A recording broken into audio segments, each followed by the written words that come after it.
you are looking to store a Ruger Airhawk or their projectiles inside of a shipping container, there's a few important caveats that you should consider, like insulating it to make sure that it doesn't condensate and rust, or you might want to control the temperature inside of there. And so heat or air conditioning or dehumidification are all great ideas. In this video, we got to take on a modification project that turns this shipping container into something really cool that you could park inside of your shop at home. Stay tuned, hope you learned something.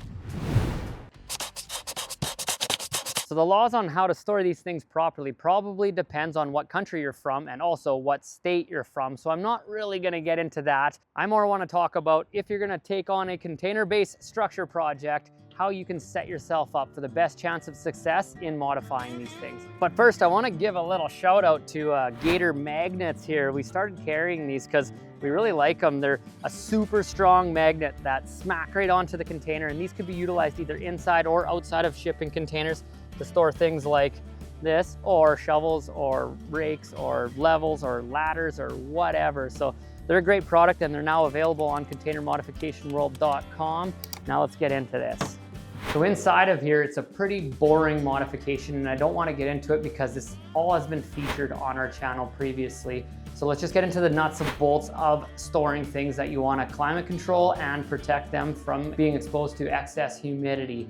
So inside of this unit, we're actually more worried about fire on the outside getting in. You wouldn't want that. And so this is a 2-hour fire-rated wall system, and behind this fire-rated plywood, which is very durable, and you can mount anything anywhere to this, is a layer of 5/8 Type X drywall. So we call it a 2-hour fire-rated system. And down on the floor, we've got our steel checker plate flooring, and that's fully seam welded there. So this stands a pretty good chance of a forest fire or a grass fire ripping by, and the things inside of here faring out okay. One thing the customer wanted was to utilize the existing shipping container vent. So on the inside, it just looks like a regular 4-inch vent, but that's actually ported right through to the stock container vent. There's just little bits of holes there. Those are typically meant for depressurization, but on these one-time use shipping containers, there's 10 or 12 of them. And so we can actually hole saw a hole right through there. You kind of have to go around the spray foam, and that is a bit of a concern for thermal bridging and some condensation risk there. But it does allow us to utilize that as an intake for some venting.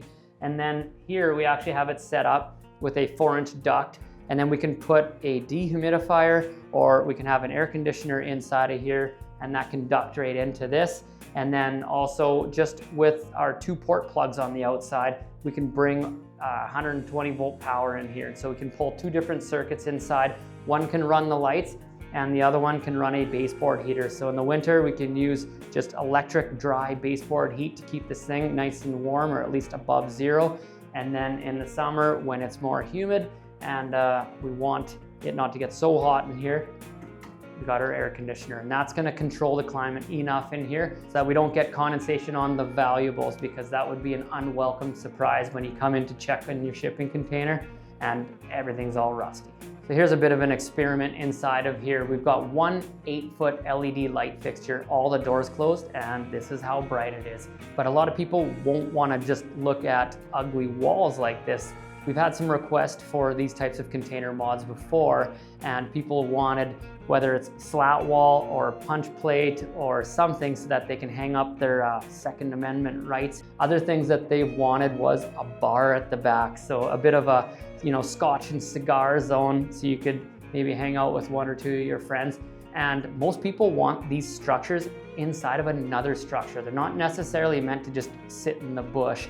Often they'll have big barn dominiums or a huge shop, and then this gets tucked in the corner. So it's a safe inside of a safe inside of a structure or something. And so I think the purpose of these structures, though, is to just not stick out like a sore thumb. A lot of people want them just to look like a regular shipping container. And so if there was an intruder, just kind of blends in. Nobody goes in where all your prized possessions are. And we can show you that if we just jump outside right quick.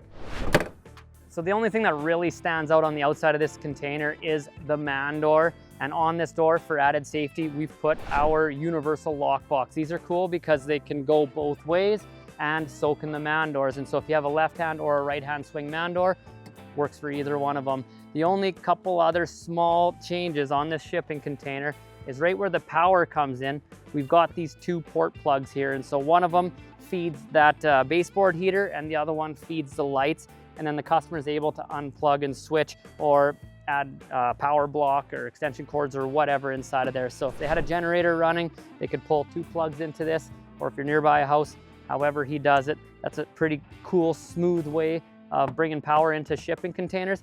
It's very similar to the block heater port on vehicles, whether it's heavy equipment or your truck. Those are actually pretty sweet. And then one last thing inside of here is our exhaust. So final thing you'd notice that's different about the shipping container is he just wanted a 4-inch exhaust damper, and that basically, when that dehumidifier or air conditioner is blowing, it opens up, and otherwise she's nice and shut.